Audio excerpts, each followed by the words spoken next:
45 ની ઝડપે જતી 130 મીટર લાંબી ટ્રેન 30 સેકન્ડમાં પુલને પસાર કરે છે તો પુલની લંબાઈ કેટલી? તો તમને બધાને ખબર છે કે અંતર બરાબર ગતિ ગુણ્યા શું આવે બાળકો? સમય.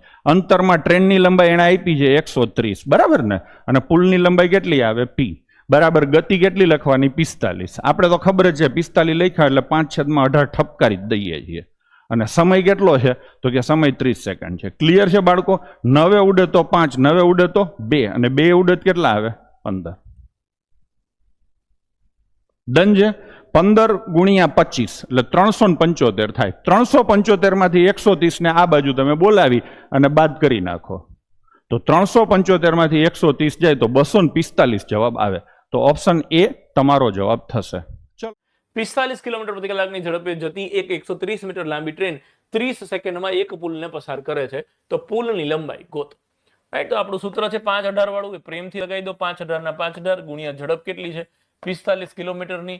કેટલી સેકન્ડમાં પસાર કરે છે? તો કે 30 સેકન્ડમાં. બરાબર ટ્રેનની લંબાઈ કેટલી છે?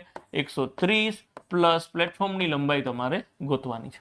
તળબરાટી બોલાવો એટલે જવાબ 9 ઉડી જાય તો 2, અહીંથી 9 ઉડી જાય તો 5, 2 ઉડી તો અહીંયા આવશે 15. 15 પંચા 75, 75 પંચા 375. 375 ઇઝ ઇક્વલ ટુ 130 પ્લસ પુલની લંબાઈ. તો પુલની લંબાઈ ગોતવું હોય એટલે આ 130 આ બાજુ આવે એટલે માઇનસ થઈ જશે.